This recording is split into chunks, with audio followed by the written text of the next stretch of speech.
안녕하세요, 구독자 여러분. 구독과 좋아요는 채널 운영에 큰 힘이 됩니다. 안녕하세요. 저는 30대 여자로 얼마 전에 이혼하면서 지긋지긋하던 남편과 얄밉던 상간녀의 인생을 통쾌하게 박살내준 일이 있었습니다. 본인들의 쾌락 때문에 남의 인생을 멋대로 짓밟으려 들다가 도리어 본인들의 인생이 나락에 떨어진 연놈들의 사연에 대해 얘기해볼까 해요.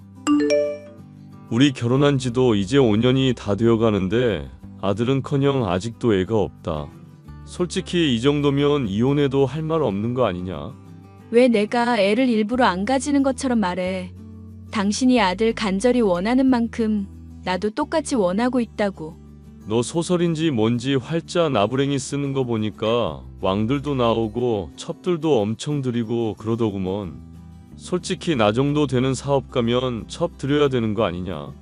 참 기가 막힌 소리를 태연하게 하네. 당신이 문어발식으로 사업 벌이고 여러 우물 파는 사람인 거 잘 알고 있어. 그런데 아버님이 그러지 말라고 유언 남기고 돌아가셨잖아. 하나에 진득하게 매진을 못하는 거 사업 말고 이제 결혼관계도 그러겠다고? 아빠 사업 물려받기는 했지만 그 뒤로 확장해 온 걸 생각해야지. 덕분에 너도 호의호식하면서 집에서 편하게 글이나 쓰고 지내는 거 아니야. 나는 당신이 나한테 돈 잘 버는 걸로 자랑 좀 그만하는 사람이었으면 좋겠어. 물론 당신이 보잘것없는 나 도와주고 많이 베풀어준 건 알고 있거든. 그런데 당신은 늘 독단으로 결정짓고 내 의사는 하나도 안 중요한 사람처럼 굴잖아. 뭔 헛소리야? 길 가는 사람 붙잡고 물어봐라. 나만큼 아내 배려해주는 사람이 있나? 네가 글 쓰는 거에 도움되라고 방도 하나 더 있는 곳으로 이사와서 작업실까지 만들어줬구먼. 배려 덕분에 신축 아파트까지 이사왔으면 감사합니다 하고 남편한테 절을 해도 모자랄 판에 뭘 독단이야. 독단은? 이 집 신축이라서 새집 냄새 엄청 심해서 머리 아픈 거 알고 있지? 게다가 층간소음도 심하고 윗집이며 아랫집 소리가 그대로 다 들리더라. 세상 살면서 다 좋을 수는 없는 거야. 음악 틀어놓고 너도 편하게 있으면 되잖아. 말했지. 나는 여러 가지 집중 못하는 사람이라고. 음악 틀어놓고 글 쓰면 음악 때문에 집중 깨져서 잘 안 된다고. 배부른 소리 하고 있네. 그래서 뭐 어쩌라고? 집안일 다 해놓으면 당신한테 검사 맞는 거 있잖아. 그거 다 끝내놓으면 내가 독서실이나 카페라도 가게 해줘. 웃기는 소리 하고 있네. 나 사업 간다고 집 비우겠다. 사람 없고 이 넓은 집 내버려 두고 뭔. 개소리 하지 말고 밥이나 차려와. 그리고 밥 차리고 난 다음 빨래 끝내고 나면 내 태블릿 수리 맡긴 것도 찾아오고. 당신은 태블릿 같은 거 최신형 나올 때마다 편하게 사는 사람이잖아. 그런데 나는 한 달살이 빠듯할 정도로만 생활비 주는 거 너무한 거 아니야? 그리고 그놈의 태블릿은 왜 그렇게 많이 사는 건데? 내가 사업 여기저기 버리는 것도 여러 우물을 파둬야 해서 그런 거야. 한 우물만 파다가 망하면 그때는 뒤가 없는 거거든. 마찬가지로 사업이며 사람들 연락처며 중요한 정보들이 핸드폰이며 태블릿에 얼마나 많은데. 그런 것들 날아가 버리면 큰일 나니까 여러 개 장만해 둬야지. 사업상 필요해서 그런 거니까 잔말 말고 시키는 거나 해. 요즘 따라 너 진짜 말이 많다. 여중 여고를 나와 남자 한 번 만난 적 없었던 저는 대학교를 다니다가 알게 된 남편의 끈질긴 구애를 받아준 것이 인생에서 가장 후회된 일이었습니다. 남들이 보기에는 부자 아빠에게 번듯한 사업을 물려받아 잘 꾸려나가고 있는 멋진 사업가였지만 집안일을 하나하나 검사맞게 하는 것은 물론 제게 나가는 돈은 지독하게 아끼는 남편이었거든요. 아들을 가지지 못하는 일로도 계속 압박을 주니 신축 아파트로 이사와 새집 증후군으로 인한 두통이 더 심해질 지경이었습니다. 그 와중에 아랫집에 이사온 한 여자는 남편으로도 힘든 저의 인내심을 아주 신나게 시험하더군요. 아줌마, 내가 어지간하면 참으려고 했는데 정말 심해서 하는 말이에요. 제발 좀 시끄럽게 돌아다니지 좀 마세요. 찾아오실 정도니 힘드셨다는 건 알겠는데 그 정도로 심하지는 않을 텐데요. 카펫도 깔려 있고 제가 집에서 그렇게 시끄럽게 돌아다니는 편도 아니고 책상에만 앉아 있는데 집안일도 하실 거 아니에요. 세탁기며 청소기며 건조기며 안 돌아가는 때가 없더구먼. 뭔 소리래? 오전 11시만 돼도 아주 소음 때문에 미칠 노릇이라고요. 그거야 어쩔 수 없는 일이죠. 그렇다고 기계를 밤이나 새벽에 돌릴 수는 없는 노릇이잖아요. 오전에 돌리는 게 거슬리시면 오후로 바꿔드릴까요? 아니요. 저 집에서 그림 그리는 사람이라서요. 오전이건 오후건 새벽이건 저녁이건 돌리질 마세요. 아니면 차라리 내가 잘 때 귀마개 하니까 새벽에 돌리시든가.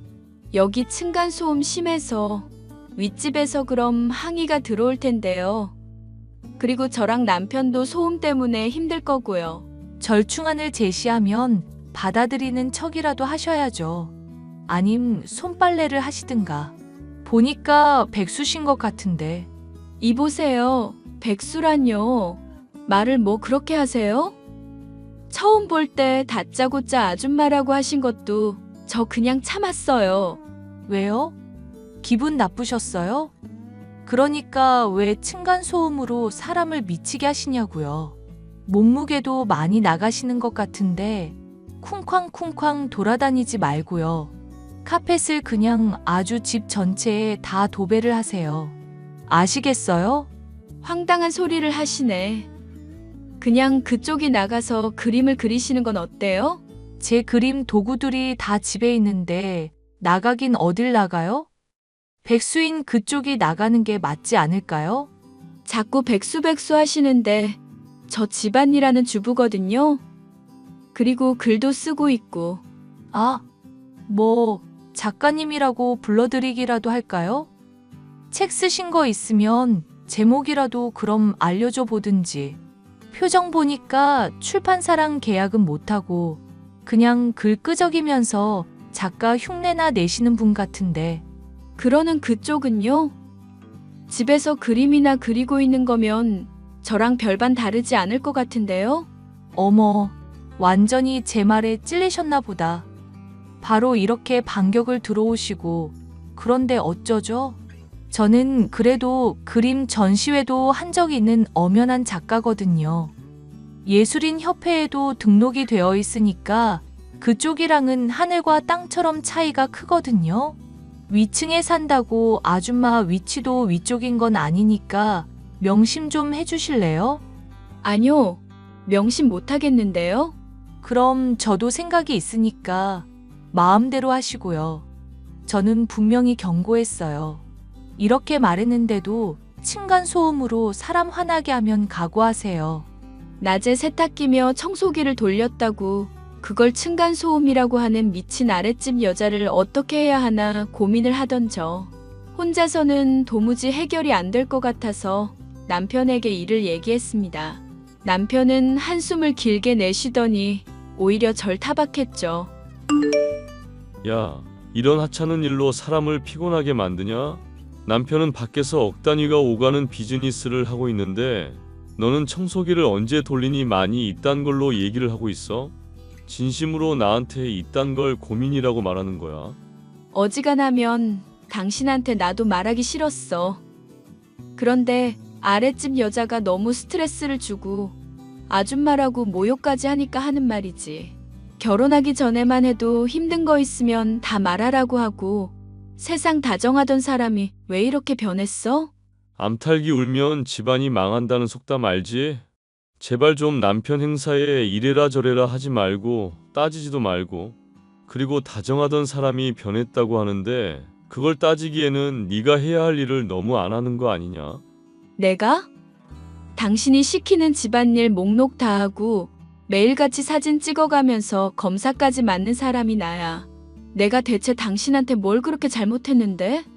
뭐가 성에 안 차서 맨날 나 구박인데? 아들을 못 낳잖아. 아니, 아들은커녕 애도 못 가지고 있잖아.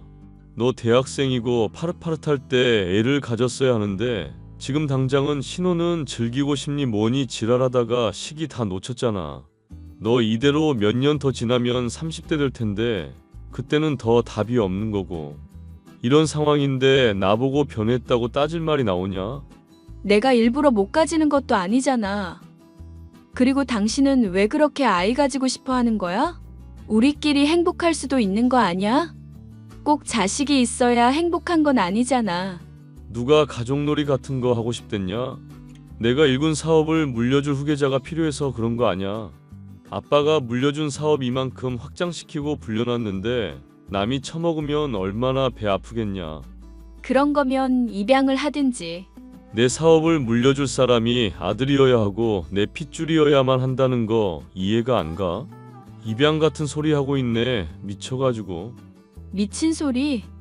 입양은 미친 소리고 첩드리겠다는 소리는 정상인 소리야?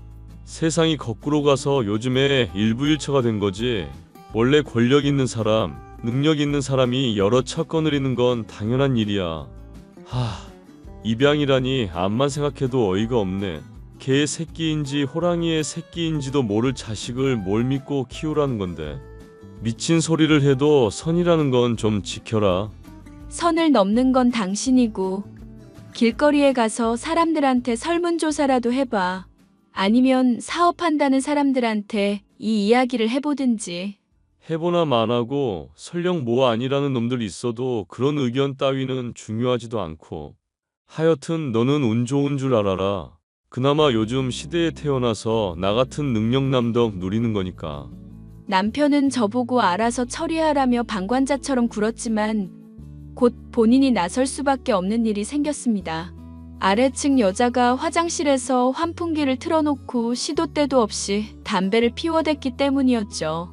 위층까지 올라오는 고약한 냄새에 새집 냄새까지 더해지니 남편 역시도 인내심이 한계가 왔습니다.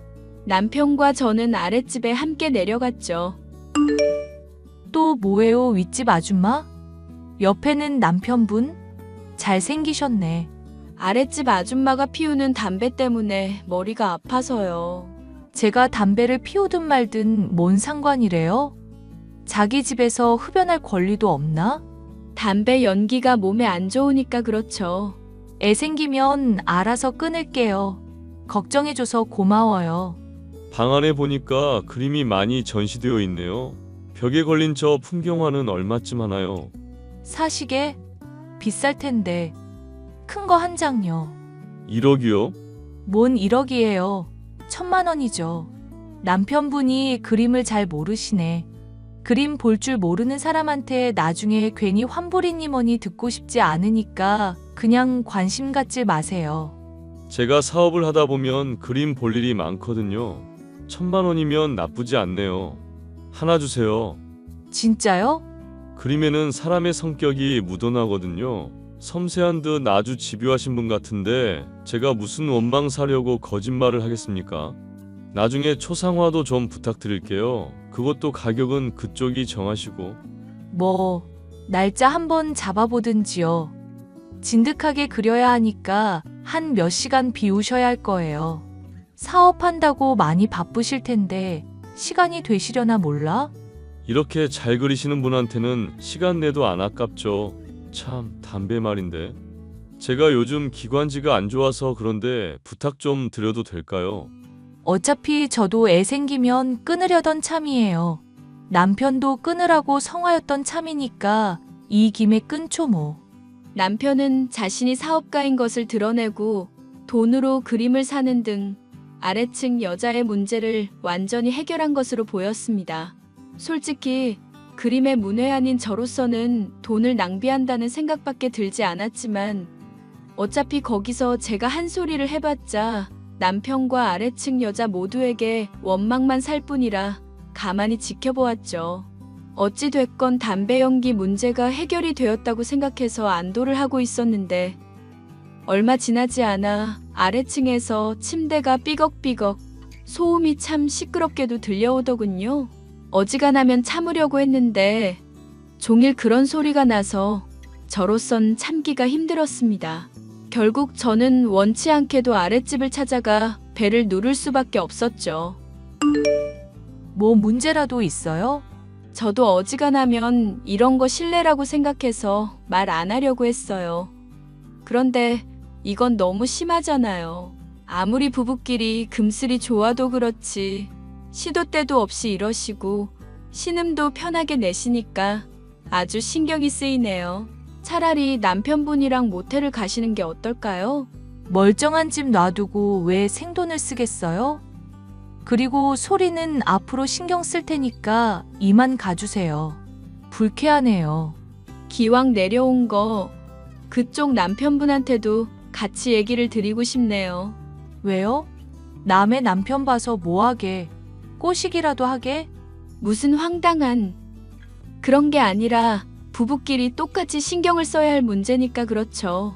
앞으로도 이런 일 있을 것 같아서 주의를 부탁드리려고 이러는 거예요. 그리고 불쑥 찾아온 거 죄송하기도 하고. 이미 충분히 죄송할 거 많이 하셨고요. 알겠으니까 가시라고요. 동네 창피하게 이러지 말고. 착각하시는 모양인데 저만 입단속하고 설득한다고 끝날 문제가 아니에요. 가뜩이나 방음 안 되는 신축인데 이러면 동네에 소문 다 날걸요? 야, 적당히 해. 내가 알겠다고 하잖아. 알아들었다고 하는데도 왜 자꾸 집요하게 물고 늘어지고 난리야. 자꾸 그러면 확 네 남편 뺏어버리는 수가 있어? 뭐? 이게 진짜 별 미친 소리를 다 하네. 다시 말해봐. 너 뭐라고 했니? 내 남편을 뺏겠다고? 내가 담배 안 피우는 것도 다행으로 알아. 다시 또 연기로 머리 아프게 해줄까? 귀마개를 끼든지 말든지 알아서 하시고 남의 성생활에 자꾸 태클 걸지 마시라고. 댁 남편은 뭐 하는 사람인데 이래? 대낮부터 몇 날 며칠을 이러는 걸 보면 똑같이 집에 있어도 되는 직업인가 봐? 아, 아니. 신경 쓰지 말고 꺼지라고 좀. 그러니까 되지도 않는 소리로 사람 심기 건드리지 마. 나도 분명 주의 줬어. 창피당하기 싫으면 처신 잘하라고. 알겠으니까 그만 좀 해. 소리 좀 지르지 말고. 생각했던 것보다 아랫집 여자가 고분고분했었지만 남편이 그래도 비싼 값을 치르고 그림을 사준 덕분인가 생각을 하고 넘어갔었죠. 그렇게 2년 정도가 지날 동안 아랫집 여자와 큰 마찰은 없이 평온한 시간을 보내고 있었습니다. 그런데 그 즈음 아파트에 뭔가 이상한 소문이 돌고 있었고 저는 그 내용이 신경이 쓰이기 시작하더라고요. 아랫집 여자에게는 회사원인 남편이 있는데 낮부터 이상한 소리가 들리는 걸 보면 바람을 피우는 게 틀림없다는 식의 수상한 내용이었죠. 아랫집 여자가 과거에 남편을 꼬시겠다고 말한 것 때문에 신경이 쓰였던 데다가 남편 역시도 외박이니 사업자 미팅이니 이래저래 나돌아다니며 부부관계 또한 2년 동안 전혀 없다 보니 의심이 될 수밖에 없었습니다. 저는 하루날을 잡아 남편을 몰래 미행했지만 아랫집 여자와 남편의 불륜 현장은 볼 수 없었습니다. 대신 남편이 모텔에 어떤 여자의 손을 잡고 들어가는 것을 볼 수 있었습니다. 무의식적으로 사진을 찍어 증거 사진을 남겨두면서도 이 일을 어떻게 해야 하나 싶어 머리가 복잡했는데요. 여보, 우리 결혼 곧 7주년인데 그때 할 얘기가 있어. 결혼 7주년 같은 소리 하고 있네. 야, 너 아줌마야. 나이가 이제 30이 되었는데도 기념일이나 챙기고 있어? 뭐? 아줌마? 당신 지금 진심으로 하는 소리야? 나 당신이 하도 매달려서 대학생 때 사귄 첫 남자야. 그런데 당신이 어떻게 나한테 이럴 수가 있어? 아, 또 징징거리기 시작이다. 됐으니까 알아서 그날 서로 밥 먹기로 하자. 내가 5주년이니까 5만 원 정도는 너 용돈으로 줄게. 됐지? 정말 이럴 거야? 대체 뭐하고 돌아다니길래 요즘 그렇게 바쁜데? 혹시 당신 바람이라도 피우는 거 아니야? 바람은 개뿔. 내가 바람 피우면 피운다고 말하고 피울 사람인 거 몰라? 그리고 막말로 내가 바람이면 뭐? 뭐? 바람이면 뭐라니? 그런 말이 어디 있어? 내가 사업으로 버는 돈이 얼마인데 만약에 이혼하게 되면 넌 그냥 인생 끝나는 거야. 나이는 20대 후반인데 이뤄놓은 건 없지. 소설 끄적인다고 한 건 뭐 경력으로 쳐주지도 않을 거고 앞으로 어떻게 살아갈지 막막하지 않냐? 말 다 했어? 지금 그게 할 소리야? 널 위해서 조언하는 거야. 차라리 왕 옆에 다소곳이 있는 왕비처럼 그냥 정실 자리나 지키고 있으면 되는 거잖아. 보니까 당신은 반성이라는 게 없을 사람이야. 망하고 나서면 또 모를까. 이제 알았냐? 원래 세상은 능력 있는 사람한테는 관대한 법이야. 이혼을 해봤자 먹고 살 길이 막막할 거라는 남편의 말이 어느 정도 일리가 있다는 것이 더 괴로운 상황이었는데요. 이 와중에 투고를 했었던 출판사에서는 여자 주인공이 수동적이고 많은 재미를 주려다 보니 핵심적인 재미가 없다는 식의 거절을 듣게 되어 정말 죽을 것처럼 괴로웠습니다. 피드백을 따라 제 글을 다시 곱씹어 보니 여자 주인공이 아주 저를 닮아 수동적이고 답답하기만 하더군요. 이제라도 휘둘리기만 해왔던 삶을 바꾸고 싶다는 생각에 저는 그를 대대적으로 수정하는 한편 이혼을 하기 위해 조금이라도 더 이득을 얻을 수 있는 증거들을 찾기 시작했습니다. 자기 정보에 불안증이 있는 남편이 백업용 태블릿을 많이 뒀고 비밀번호를 메모까지 해서 곳곳에 보관해 두어 카톡 대화를 살펴보는 것은 어렵지 않았죠. 남편의 카톡은 정말 제가 상상했었던 것 이상이었습니다. 자기, 아직도 부인 정리 못했어? 우리 애가 이제 곧 돌이야. 알겠으니까 좀 닥쳐봐.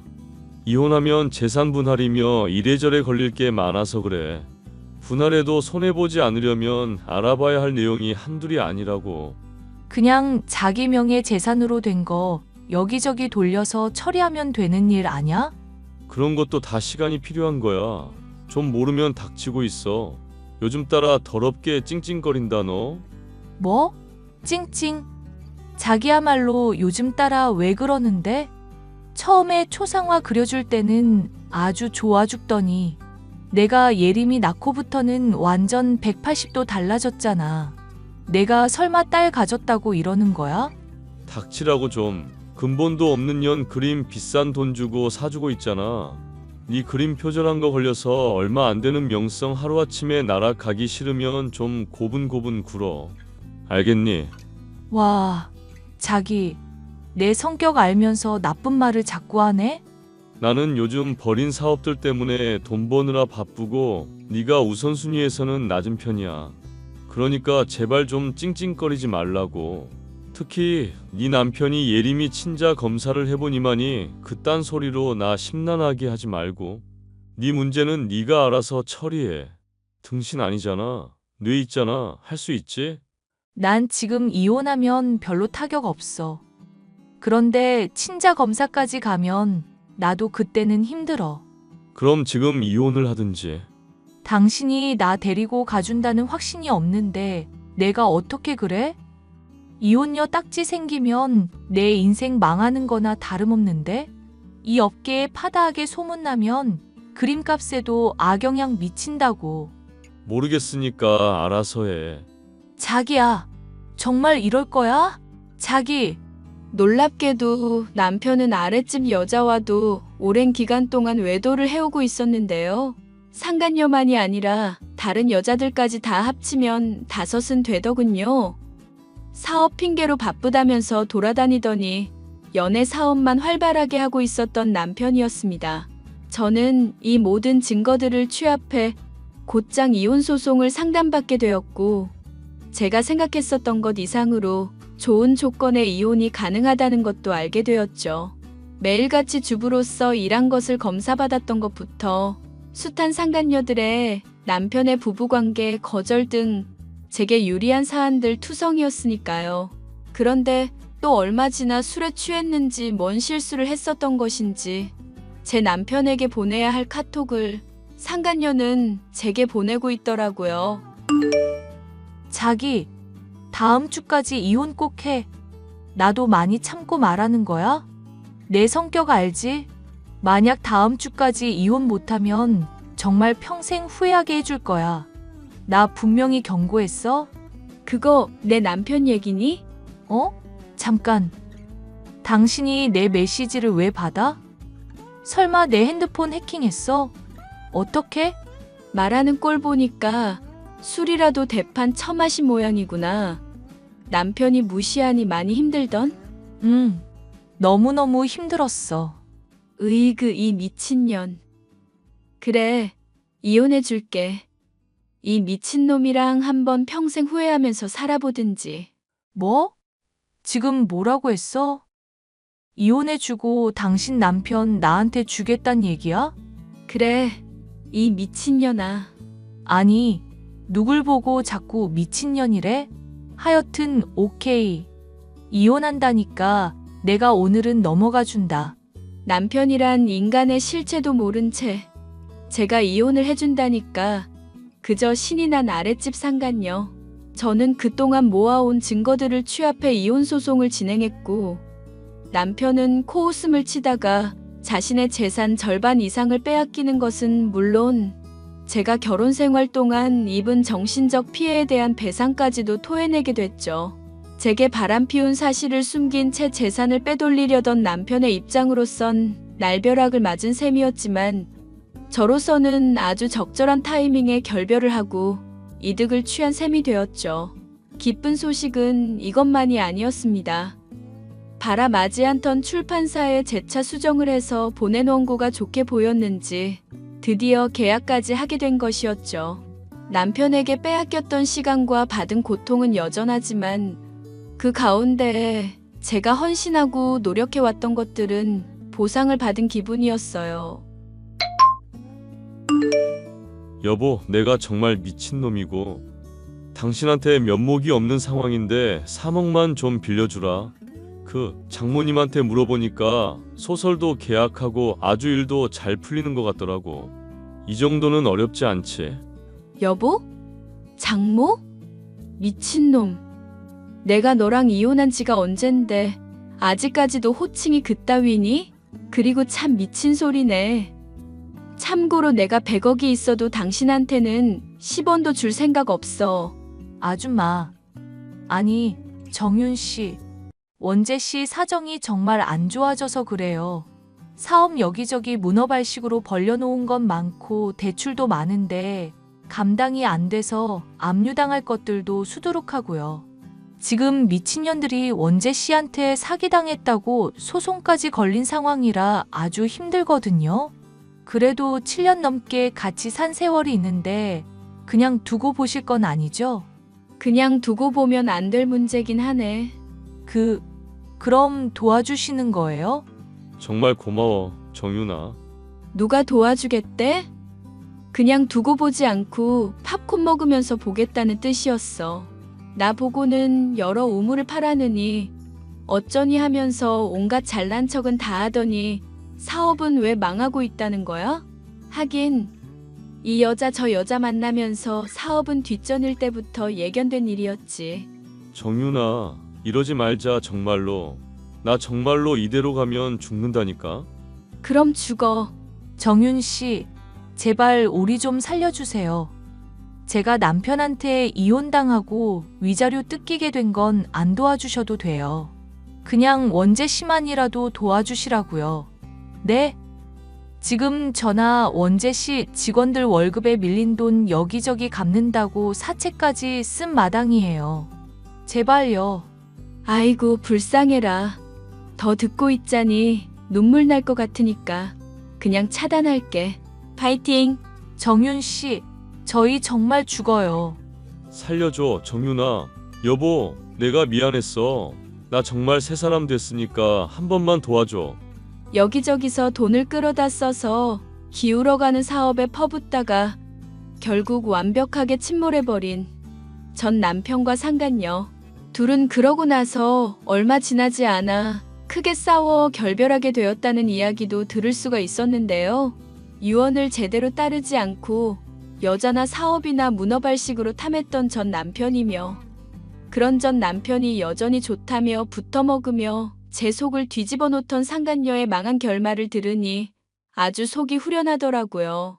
전 남편으로 인해 많은 시간을 손해보고 살아왔었던 만큼 앞으로는 제 인생에 더 매진하며 저를 위해 살아보려고 생각하고 있어요.